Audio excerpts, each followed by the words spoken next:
ओम नमः सिद्धेभ्यः। मोक्षमार्गस्य नेतारं भेत्तारं कर्मभूभृतां ज्ञातारं विश्वतत्त्वानां वंदे तद्गुणलब्धये।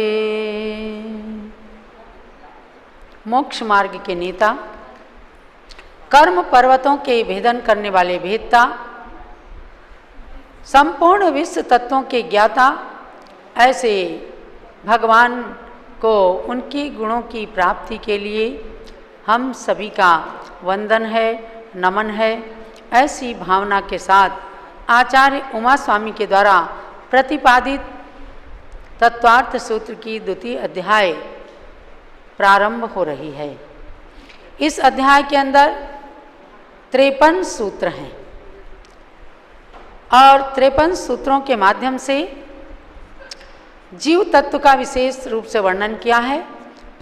आपको जानना है कि 7 तत्व हैं: जीव, अजीव, आश्रव, बंध, संवर, निजरा और मोक्ष। इन 7 तत्वों का 10 अध्यायों में विवेचन है। क्रम आपको जान लेना है कि पहले की 4 अध्यायों में जीव तत्व का वर्णन है। सबने सुन लिया? पहले की 4 अध्यायों में जीव तत्व का वर्णन है। 5वीं अध्याय में अजीव तत्व का वर्णन है। 6ठी और 7वीं अध्याय में आश्रव तत्व का वर्णन है। चाहे तो आप नोट कर लीजिए। और 8वीं अध्याय में बंध तत्व का वर्णन है। 9वीं अध्याय में संवर और निर्जरा तत्व का वर्णन है। और 10वीं अध्याय बिल्कुल छोटी सी है, तो उसके अंदर मोक्ष तत्व का वर्णन है, क्योंकि मोक्ष में ज़्यादा कुछ डिटेल की आवश्यकता नहीं होती। वह तो केवल आ, ई, उ, री, री इन 5 अक्षरों के उच्चारण में जितना समय लगता है, बस उतनी देर में 14वें गुणस्थान वर्ती केवली भगवान मोक्ष को प्राप्त कर लेते हैं। समस्त कर्मों का उनके क्षय हो जाता है और मोक्ष उनके जीवन में साकार हो जाता है। देह से वे विदेह हो जाते हैं, अस्थिर से स्थिर हो जाते हैं और मलिन शरीर से निर्मल आत्मा को प्राप्त करके अनंत काल तक शिवालय में अर्थात सिद्ध शिला पर जा करके विराजमान हो जाते हैं। तो अभी क्रम के अनुसार द्वितीय अध्याय में जीव तत्व का ही वर्णन प्रारंभ होता है। औपशमिक क्षायिकौ भावो मिश्रश्च जीवस्य स्वतत्वमौदैक पारिणामिकौ च।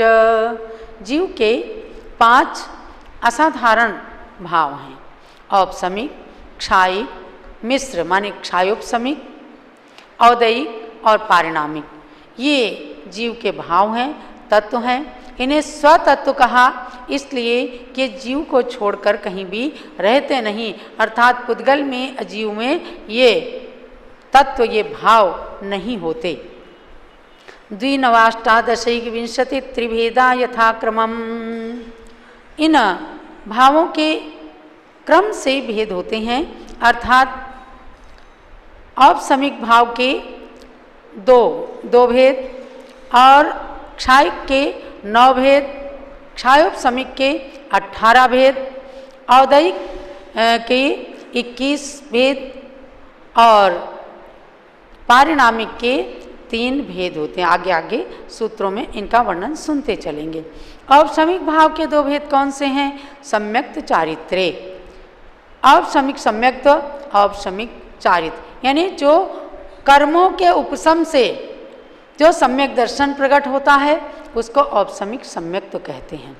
अब इनकी डिटेल में जब हम जाएंगे तो 7 प्रकृतियां कर्मों की होती हैं। प्रथमता यानी कोई अनादि मिथ्या दृष्टि जीव है तो वो सम्यक दर्शन कैसे प्राप्त करे? तो अनंतानुबंधी क्रोध, मान, माया, लोभ और मिथ्यात्व, इन 5 प्रकृतियों के उपशम से औपशमिक सम्यक्त्व को प्राप्त करता है। और जिसको एक बार सम्यक दर्शन हो गया फिर छूट गया, दोबारा यदि औपशमिक सम्यक दर्शन होता है तो 7 प्रकृतियों के उपशम से सम्यक दर्शन को प्राप्त करता है। उसमें अनंतानुबंधी क्रोध, मान, माया, लोभ मिथ्यात्व, सम्यक मिथ्यात्व और सम्यक प्रकृति, ऐसी 7 प्रकृतियों के उपशम से, माने ये कर्म की प्रकृतियां उपशम हो जाती, दब जाती हैं और औपसमिक सम्यक प्रकट हो जाता है। ये औपसमिक सम्यक केवल अंतर मुहूर्त तक ही होता है और अंतर मुहूर्त के बाद नियम से छूटता है। जैसे एक कांच के ग्लास में पानी भर दीजिए, उस पानी में कीचड़ नीचे बैठ जाता है, दब जाता है, लेकिन जरा सा यदि ग्लास को हिला दिया तो वो कीचड़ पुनः पानी में मिल जाता है।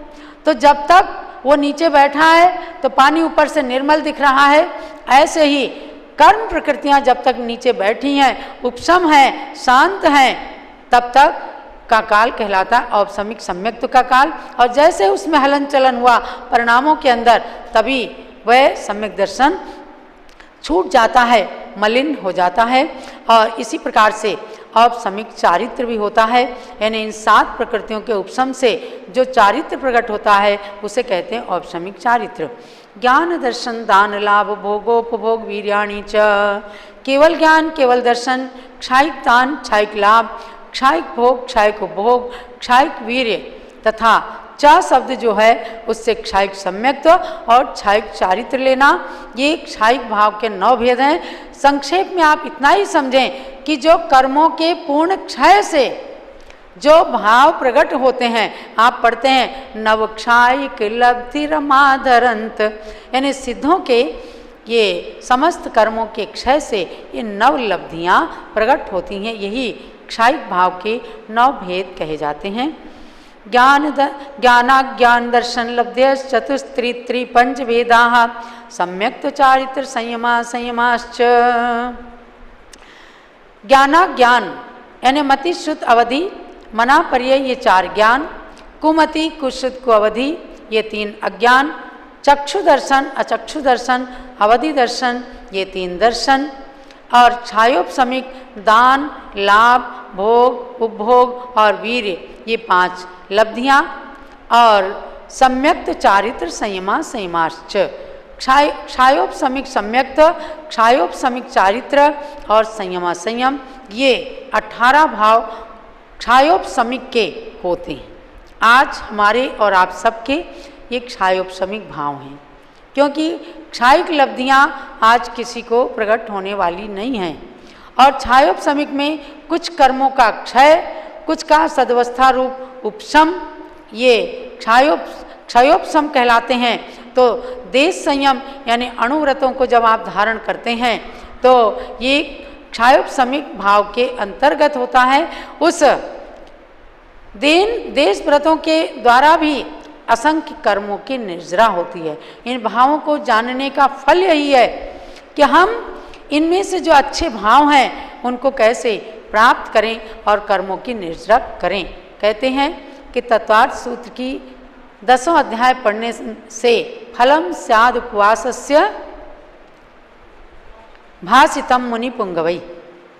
मुनि पुंगवों ने, गणधर देवों ने कहा है कि इस तत्वार्थ सूत्र के पढ़ लेने मात्र से एक उपवास का फल मिलता है। वो इसलिए कि उपवास क्यों किया जाता है? आत्मा की पवित्रता के लिए, और इन सूत्रों को पढ़ने से आत्मा में पवित्रता आती है। इसलिए बराबरी कर दी कि आप तत्वार्थ सूत्र पढ़ लेंगे तो एक उपवास का फल मिल जाएगा।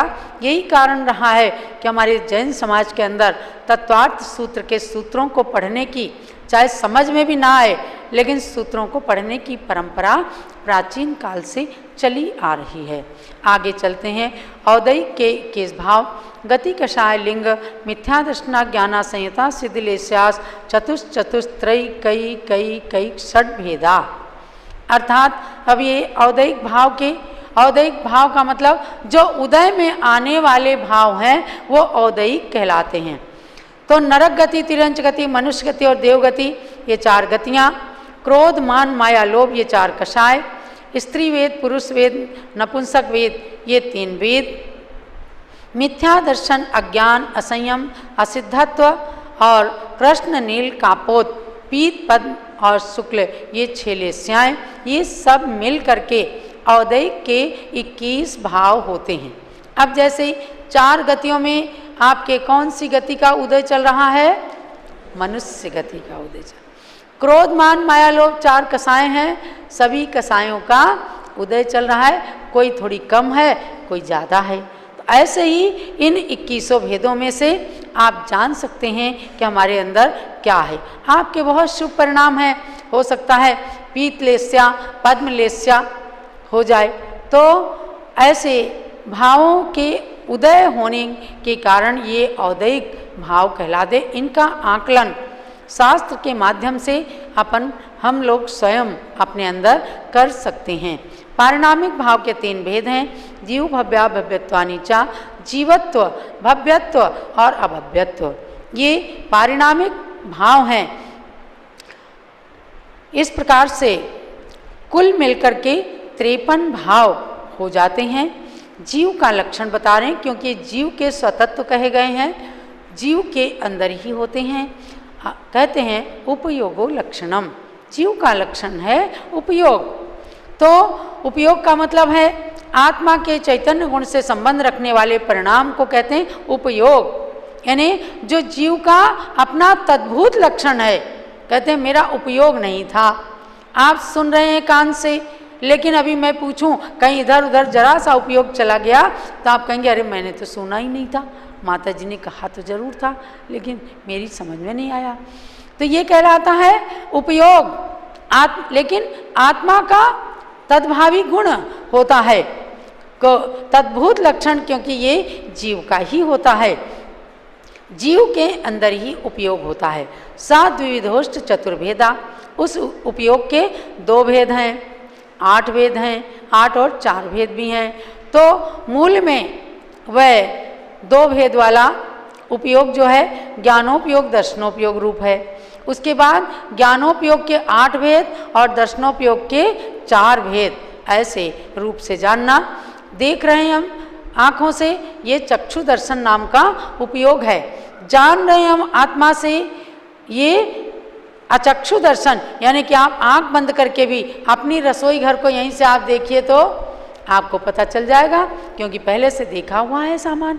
आपके घर का एक एक सामान आपको दिख जाएगा यहीं से। ये क्या है? अचक्षु दर्शन। तो ऐसा उपयोग बताया।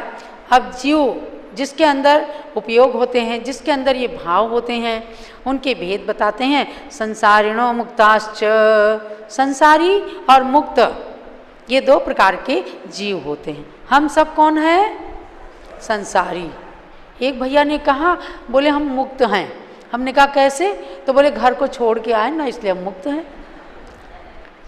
तो मुक्त माने मोक्ष गए हुए जीवों को, क्योंकि वहाँ जीवत्व है। मोक्ष गए हुए जीवों को मुक्त कहते हैं। लेकिन आप घर को छोड़ करके भी आए हैं तो भी आप संसारी हैं। समनस्का मनस्काः, संसारी जीव 2 प्रकार के हैं, मन सहित और मन रहित, यानी संगी और असंगी। उनमें से आप संगी हैं। कभी कभी किसी को कह देते हैं बिल्कुल भी कुछ आता जाता नहीं, बिल्कुल असंगी के जैसा है, लेकिन है संगी। मनुष्य सब संगी हैं। मन है वो बात अलग है, मन के अंदर अज्ञानता है, नहीं आता तो उसको असंगी जैसा कह देते हैं। लेकिन संसारी जीवों में ही ये 2 भेद हैं, संगी और असंगी। संसारिणस् त्रसस्थावराः, संसारी जीवों के त्रस और स्थावर ये 2 भेद हैं। आप उनमें से त्रस जीव हैं। पृथिव्यप तेजो वायु वनस्पतियाः स्थावराः, पृथ्वी का एक, जल का एक, अग्नि का एक, वायु का एक और वनस्पति का एक, ये 5 प्रकार के स्थावर जीव होते हैं। द्विंद्रियादयस्त्रसाः, 2 इंद्रिय से लेकर के और 5 इंद्रिय तक जीव कहलाते हैं त्रस। ये जो केंचुआ, चींटी, ततैया, भौरा, तिर्यंच, पशु, मनुष्य, ये सब। और त्रस में भी 2 भेद कर दो, एक विकलत्रय, 2 इंद्रिय, 3 इंद्रिय, 4 इंद्रिय जीवों को विकलत्रय कहते हैं, क्योंकि इनकी इंद्रियां पूर्ण नहीं हैं। और 5 इंद्रिय जीव त्रस जीव हैं। त्रस में 2 भेद करते हैं, विकलत्रय और पंचेंद्रिय। पंचेंद्रियाणी, अब बताया इंद्रियां 5 होती हैं। आप सबके पास 5 इंद्रियां हैं ना? किसी के कान बंद तो नहीं है? है ना, सबके पास पांचों इंद्रियां हैं। द्विविधानी, इंद्रियों के मूल में दो भेद हैं, द्रव्येंद्रिय और भावेंद्रिय। निर्वृत्त्युपकरणे द्रव्येंद्रियम, मैं इसलिए छोटा छोटा ही बोल रही हूँ क्योंकि 53 सूत्र हैं, थोड़ी सी देर के अंदर ही पूरी अध्याय को कहना है और डिटेल में देखना है तो आपको इनके टीका ग्रंथ पढ़ने पड़ेंगे और कभी शांतिपूर्वक इनका स्वाध्याय करना या हम लोगों के मुख से इनकी डिटेल पढ़ लेना। तो निर्वृत्त्युपकरणे द्रव्येंद्रियम, निर्वृत्ति और उपकरण को द्रव्येंद्रिय कहते हैं, यानी रचना जो की जाती वो द्रव्येंद्रिय कहलाती है। अब आप देखो, आंखें आप कभी बंद करते हो कभी खोलते हो, यानी पलकें झपकती हैं, ये सब किसने बनाया? ये कर्म ने बनाया। कोई परंपरा ये कहती है कि सृष्टि की रचना जैसे ब्रह्मा जी ने की है ऐसे हमको आपको सबने उन्हें सबको उन्होंने बनाया है, लेकिन जैन धर्म कहता है कर्म आपका विधाता है, कर्म ने ही ये सब चीज़ें बनाई हैं। तो आंखें आप खोल बंद रहे हैं कर रहे हैं, कान आपके पास, ये सब खिड़की हैं।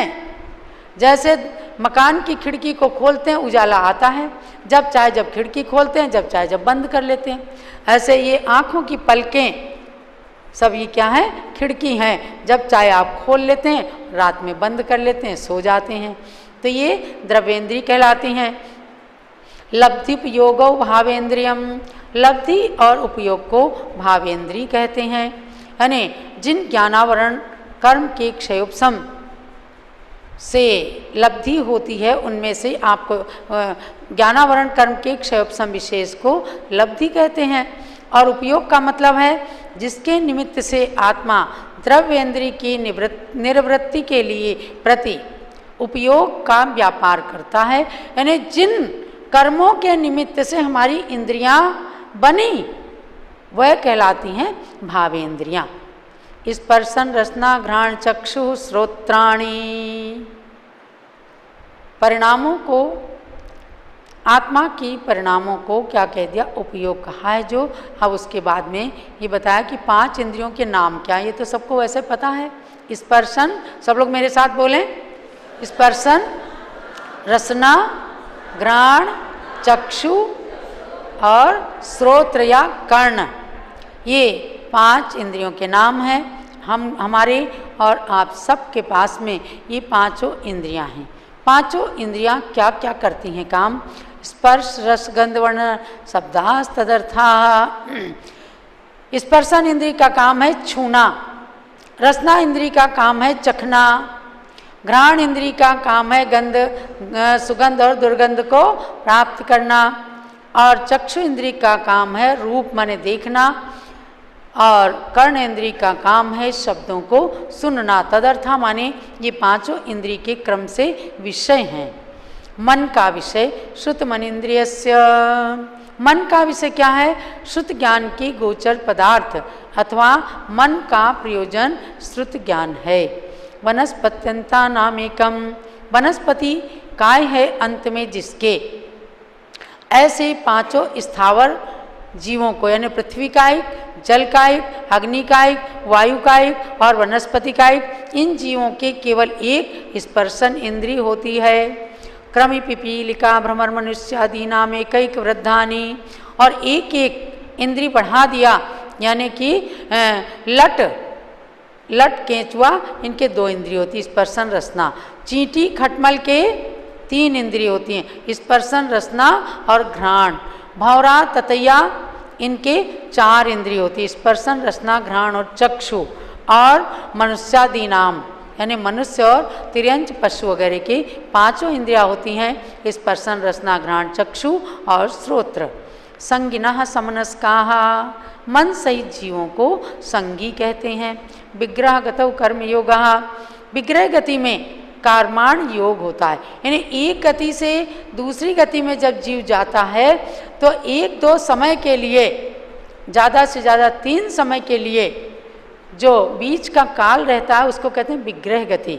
उतनी देर तक ये उसमें कर्माण का योग होता है, यानी कर्म हर क्षण विद्यमान है। बिना कर्म के कोई समय भी जीव नहीं रहता और कर्म के बिना हो जाए तो समझो अचेतन है। तो कहा कि विग्रह गति में कारमान का योग होता है, अनुश्रेणी गति ही। जीव और पुद्गलों का गमन जो है श्रेणी के अनुसार होता है। अविग्रहा जीवस्य, मुक्त जीवों की गति क्या है? अविग्रहा, मुक्त जीव की गति वक्रता रहित, यानी सीधी। जब मोक्ष जाना है तो अब करना क्या है? कहीं इधर उधर जाना ही नहीं, तो अविग्रह यानी वक्रता रहित, कुटिलता रहित एकदम सीधी गति होती है मनुष्य की, मुक्त जीवों की। विग्रहवती च संसारिणः प्राग चतुर्भ्यः, संसारी जीवों की गति और समय बताया कि संसारी जीवों की गति 4 समय से पहले पहले विग्रहवती और अविग्रहवती दोनों प्रकार की होती है। तो ये आपको जानना है कि 4 समय से पहले पहले उसको अपने स्थान पर जाना ही पड़ता। कुछ लोग कह देते ना आत्मा इनकी भटक रही है, ये आत्मा कहीं भटकती नहीं, उसे जहाँ भी जाना है अपने कर्मों के अनुसार 4 गतियों में से जिस गति में जाना है वहाँ अंतर मुहूर्त के अंदर जा करके वो अपना जन्म धारण कर लेती है। एक समया विग्रह, मोड़ा रहित, अविग्रह माने एक समय मात्र मोड़ा रहित गति होती है, अर्थात उसमें केवल एक समय ही लगता है। एकम 2 त्रिन्वा नाहार कहा, विग्रह गति में जीव 1, 2 अथवा 3 समय तक अनाहारक रहता है। अनाहारक से मतलब है उतनी देर किसी भी कर्म नो कर्म को ग्रहण नहीं करता, तो उस समय का नाम, उस चीज का नाम है अनाहारक अवस्था। सम्मूर्छन गर्भोपपादा जन्म, ये अध्याय बड़ी उपयोगी है। आपको जानना है कि जन्म के 3 भेद हैं, सम्मूर्छन, गर्भ और उपपाद जन्म। सम्मूर्छन जन्म किसका? बरसात होती है, बहुत सारे मेढक केंचुए पैदा हो जाते हैं, इनका जन्म किसी माता पिता से नहीं हुआ, सम्मूर्छन जन्म है। हमने आपने जैसे जन्म लिया माता के गर्भ में 9 मास रह करके, ये गर्भ जन्म है। और उपपाद जन्म मनुष्य, देव और नारकियों के होता है। योनियों के भेद यानी जहाँ से जन्म होता है उस स्थान को योनि कहते हैं। सचित्त शीत समृद्धा शेतरा मिश्रा चैक शस्तद योनिया, सचित्त शीत समृद्ध, अचित्त उष्ण विव्रत, सचित्ता चित्त शीतोष्ण समृद्ध विव्रत, ये 9 जन्म की योनियाँ हैं। 9 प्रकार से की योनियों में ये जीव जन्म लेता है। जरायु जांडज पोतानाम गर्भा, गर्भ जन्म के भी 3 भेद हैं, जरायुज, अंडज और पोतज, यानी जाल के मांस और खून से व्याप्त एक प्रकार की थैली से लिपटे हुए जीव जो पैदा होते हैं उनको कहते हैं जरायुज। जैसे गाय भैंस मनुष्य वगैरह एक झिल्ली में लिपटे हुए होते हैं और फिर झिल्ली काट करके और उनको बाहर लाया जाता है। ये सब गर्भ के अंदर ही सब कुछ सामान होता है और वो बन जाता है, तो ये जन्म कहलाता है जरायुज। अंडज, कबूतर वगैरह, मुर्गी कबूतर के जो अंडे होते हैं वे अंडज, अंडे से जन्म लेने वाले अंडज कहलाते हैं। पोत जन्म, यह है सब गर्भ के ही भेद, गर्भ जन्म के ही भेद।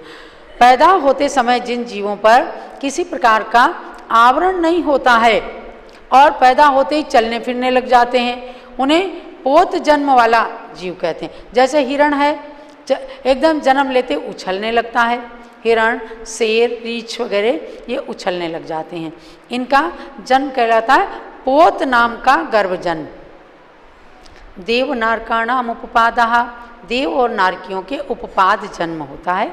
तो नारकी दो ऊपर से एकदम से गिरते हैं बिलों में जा कर के, और जमीन पर पड़ते ही उनको 1000 बिच्छू काट लें जितना कष्ट नहीं होता, उतना नरक की भूमि में पैदा होते ही कष्ट होता है। लेकिन उनका जन्म जो है उपपात कहलाता है, क्योंकि माता पिता के रजवीर की वहाँ आवश्यकता नहीं होती। और देवों की उपपात सैया होती है।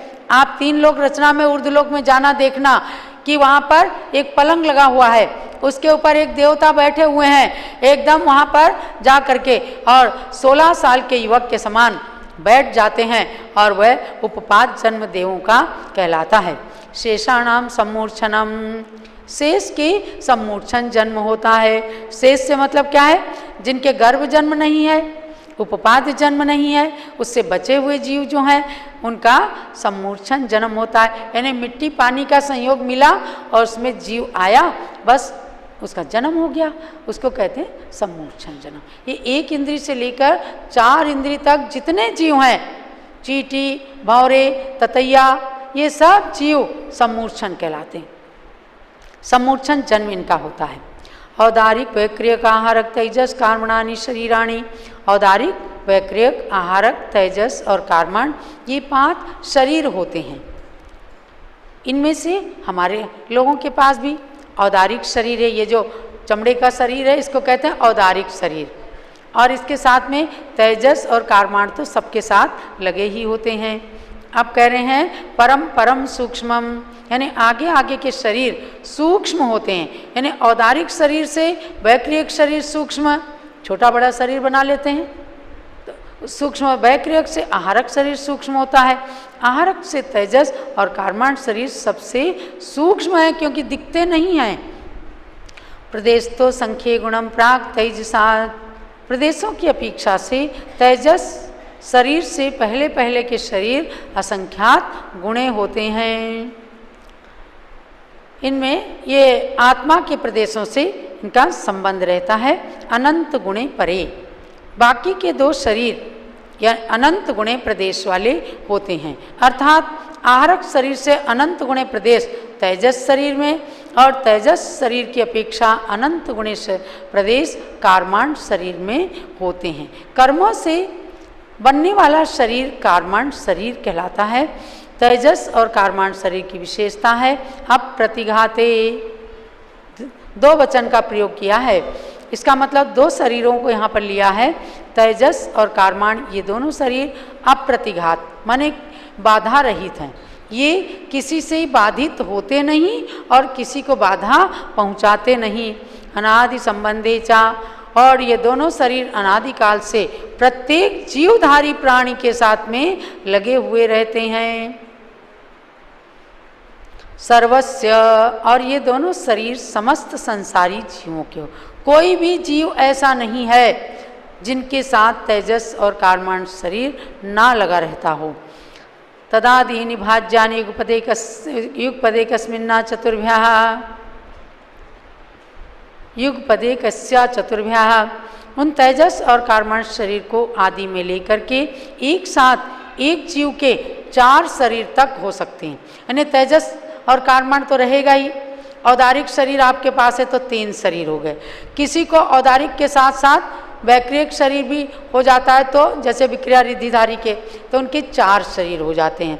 किसी को आहारक रिद्धि हो जाती है तो उनके तेजस कार्माण औदारिक और आहारक शरीर हो जाता है। वैक्रियक और आहारक एक साथ नहीं होते, ये ध्यान देना है। जब वैक्रियक शरीर होगा तो आहारक नहीं होगा, आहारक रिद्धि होगी तो वैक्रियक शरीर नहीं होगा। निरुपभोग मंत्यम, अंत का जो कार्माण शरीर है वो उपभोग रहित होता है।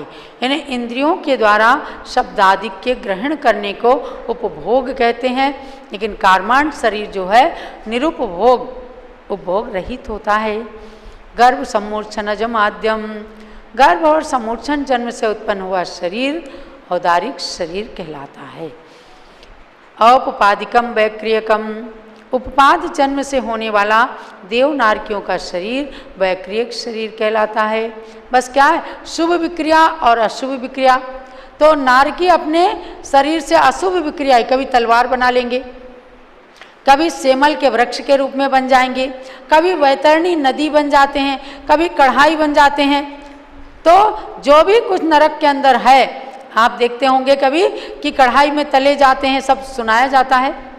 सेमल के वृक्ष के नीचे बैठते हैं, तलवार की धार के समान वो पत्ते गिरते हैं, शरीर के टुकड़े टुकड़े हो जाते हैं। तो कोई वहाँ तलवार अलग से नहीं आती, सब कुछ वहाँ नारकी लोगों की अशुभ अशुभ विक्रिया से ही ये अस्त्र शस्त्र बन जाते हैं। और शुभ विक्रिया देवता लोग करते हैं। देवता शुभ और अशुभ दोनों तरह की विक्रिया कर लेते हैं। समझो किसी के शरीर में जाकर प्रविष्ट होकर उसे कष्ट दे रहे हैं, अशुभ विक्रिया कर रहे हैं, तो ये बताया गया कि उपांत जन्म से होने वाला जन्म जो है वह क्रियक कहलाता है, क्योंकि उनका शरीर वैक्रियक शरीर होता है। लब्धि प्रत्ययम चा, और वैक्रियक शरीर लब्धि निमित्तक भी होता है, यानी कि तपस्या से जो विक्रिया वैक्रियक शरीर प्राप्त होता है वो लब्धि प्रत्यय माने रिद्धि वाला कहलाता है। जैसे विष्णु कुमार मुनिराज को विक्रिया रिद्धि हो गई तो उनका वैक्रियक शरीर रिद्धिधारी, रिद्धि के निमित्त से उत्पन्न हुआ। तेजस्मपि, तेजस शरीर भी लब्धि प्रत्यय माने रिद्धि निमित्तक होता है। जैसे दीपायन मुनि को तेजस शरीर, तेजस रिद्धि हो गई और उनके दाहिने कंधे से वह तेजस शरीर निकला, एकदम क्रोध के निमित्त से क्रोध भड़क गया, निकल पड़ा तेजस पुतला और उसने पूरी द्वारिका नगरी को भी भस्म कर दिया और खुद भी मुनिराज भस्म हो गए थे। तो शुभ तेजस और अशुभ तेजस दोनों प्रकार का तेजस शरीर होता है। शुभ तेजस सफ़ेद रंग का होता है और वह दाहिने कंधे से निकलता है, और जो अशुभ तेजस होता है वो सिंदूर के समान लाल लाल रंग का होता है और वो बाएं कंधे से प्रकट होता है। शुभ तेजस 12 योजन तक जाकर के सुभिक्षता कर देता है। जहाँ शुभ तेजस वाले मुनिराज हैं 12 योजन तक वहाँ पर अच्छा सब कुछ हो जाता है, सुभिक्षता हो जाती है। और अशुभ तेजस से 12 योजन तक हिस्सा जो है भस्म हो जाता है। तो ये अपने ऊपर डिपेंड करता है कि जब रिद्धि हुई है तो उसका गुड यूज करना है कि मिस यूज करना है। मिस यूज किया तो समझो रिद्धि भी हुई लेकिन वो मिथ्या दृष्टि बन गए, और गुड यूज किया माने सदुपयोग किया तो उस रिद्धि का उपयोग करने के कारण 6ठे 7वें गुण स्थान में ही वे मुनिराज बने रहते हैं। शुभम विशुद्धम अव्याघाति चाहारकम प्रमत्त संयत शैव, प्रमत्त संयत माने 6ठे गुण स्थान। 14 गुण स्थानों के नाम भी आपको जान लेना है, यानी कि और उसमें से 6ठे गुण स्थान का नाम है प्रमत्त संयत। प्रमत्त संयत गुण स्थान में केवल मुनिराज होते हैं। उन प्रमत्त संयत के ही शुभ, विशुद्ध और अव्याघाती जो आहारक शरीर है वो केवल 6ठे गुण स्थानवर्ती मुनियों को ही प्रकट होता है। नारक समूर्छिनो नपुंसकानी, नारकी और सम्मूर्छन जन्म वाले जीव नपुंसक होते हैं। नारकियों में स्त्री पुरुष नहीं होते, वहाँ नपुंसक ही होते हैं। और सम्मूर्छन जन्म वाले जो 1 इंद्रिय से 4 इंद्रिय तक जीव हैं वे भी नपुंसक होते हैं। न देवाः, और देवों में नपुंसक नहीं होते, क्योंकि देव में स्त्री वेद और पुरुष वेद ये 2 ही होते हैं। 16 स्वर्ग में देव उत्पन्न होते हैं। 16 स्वर्गों से ऊपर 9 ग्रेवेयक, 9 अनुदिश और 5 अनुत्तर, ये कल्पातीत कहलाते हैं। 16 स्वर्ग तक के देव कल्पवासी कहलाते हैं, उससे आगे के देव कल्पातीत कहलाते हैं। और विशेष बात आपको जानना ये है कि जो इंद्राणियाँ या देवियाँ होती हैं उनके जन्म सौधर्म और ईशान केवल 2 स्वर्गों में ही होते हैं, समझे? ये कुछ विशेष बातें हैं। और उससे आगे के देव जो हैं वे आकर के पहले दूसरे स्वर्ग से उन देवियों को ले जाते हैं, यानी कुछ स्थान निश्चित होता है कि यहाँ जन्म लेने वाली देवी 16वें स्वर्ग में जाएगी, 12वें स्वर्ग में जाएगी, किस स्वर्ग में जाएगी। वहाँ के इंद्र आते हैं, वहाँ के देवता आते हैं, उन्हें अवधिक ज्ञान से पता चल जाता है कि मेरी देवी का जन्म दूसरे स्वर्ग में या पहले स्वर्ग में इस जगह हुआ है। उनको कहते हैं नियोगिनी देवियाँ, और वहाँ से आकर के उन देवियों को लेकर जाते हैं। और दूसरे स्वर्ग से ऊपर देवियों का जन्म नहीं होता, जाती हैं, रहती हैं अपने अपने देवों के साथ, इंद्रों के साथ, लेकिन जन्म धारण द्वितीय स्वर्ग तक ही रहता है। और 16 स्वर्ग से ऊपर कोई इंद्राणी, कोई देवियाँ नहीं होती, ऊपर केवल देव और इंद्र ही हुआ करते हैं। तो न देवा माने देवों में नपुंसक नहीं होते। शेषाः स्त्रीवेदाः, तो नारकी और देवताओं को छोड़कर कौन बचे? तिर्यंच और मनुष्य। इनमें तीनों ही वेद होते हैं, स्त्री पुरुष और नपुंसक वेद होते हैं। अब अंतिम सूत्र है औपपादिक चर्मोत्तम देहा संख्ये वर्षायुषो नपवर्त्यायुषा। बड़ा महत्वपूर्ण सूत्र है कि जीव की सारी अवस्थाओं को बताने के बाद आचार्य उमा स्वामी कहते हैं कि संसार के अंदर अकाल मृत्यु किनकी होती है, किनकी नहीं होती है। तो एक चीज़ बताया, उससे अर्थापत्ति निकल गई कि इनकी होती है। जो उपपाद जन्म लेते हैं यानी नारकी और देवता, और चरमोत्तम इन्हें चरम शरीरी उसी भाव से मोक्ष जाने वाले, और असंख्यात वर्ष की आयु वाले भोग भूमिया जीव, इनके अकाल मरण नहीं होता। अनपवर्त्यायुषा, इनकी आयु का अकाल मरण, इनकी आयु बीच में नष्ट नहीं होती, यानी असमय में इनकी मृत्यु नहीं होती। इससे क्या अर्थापत्ति निकली कि बाकी जीवों की, माने नारकी कितना ही मरना चाहे कि मुझे कोई जहर दे दे, मुझे कोई काट के फेंक दे, उनके शरीर के टुकड़े टुकड़े हो जाएंगे लेकिन तुरंत की तुरंत मिल जाते हैं, तो उनका अकाल मरण नहीं होता। देवताओं का अकाल मरण नहीं होता, पूरी की पूरी आयु भोगते हैं, उसके बाद उनका मरण होता है। और मनुष्य और तिर्यंच का अकाल मरण होता है, उसमें भी भोग भूमि में जो रहते हैं, पल्यों की आयु जो जीते हैं, उनका अकाल मरण नहीं होता। इसका मतलब ये रहा, कर्म भूमि में भरत क्षेत्र के आर्य खंडों में जन्म लेने वाले मनुष्य और तिर्यंचों का अकाल मरण होता है।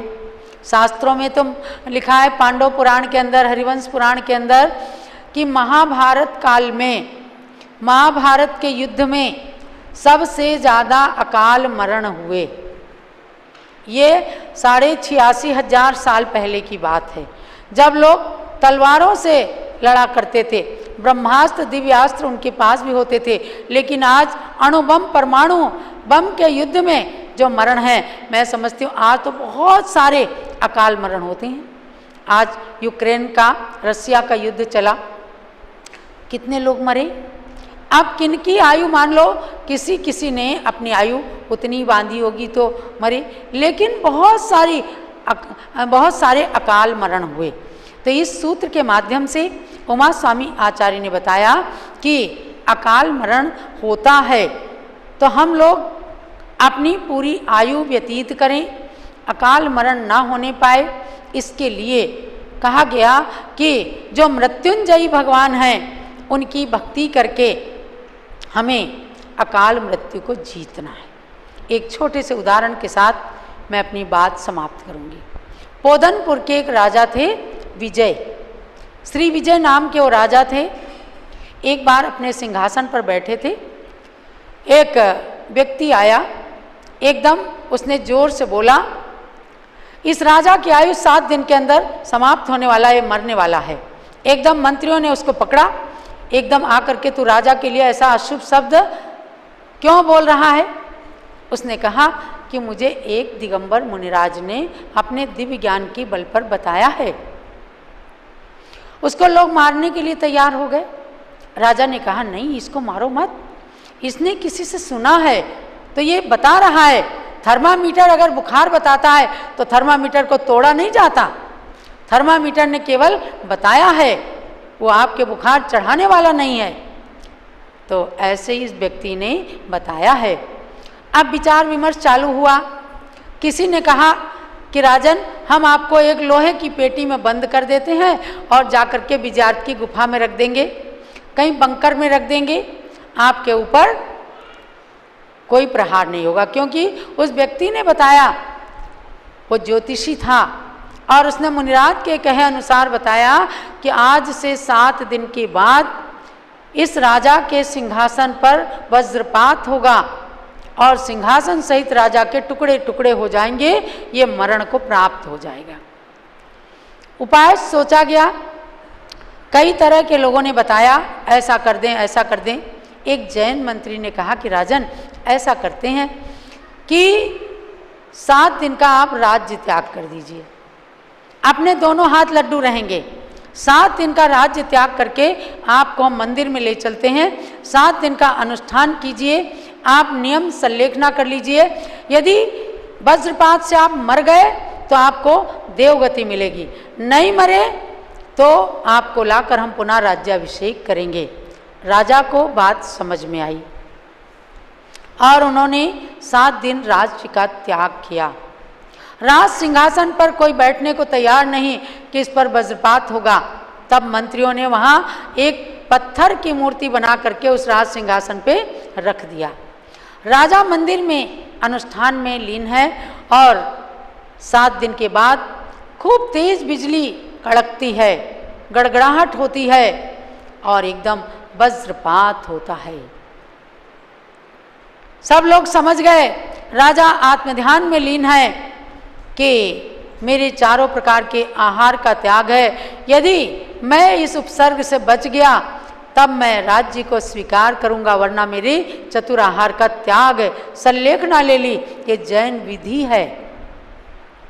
उन्होंने संलेखना लेकर के भगवान की भक्ति में और आत्मा के ध्यान में वे जब लीन हो गए, थोड़ी देर बाद गड़गड़ाहट खत्म हुई, शांति हुई।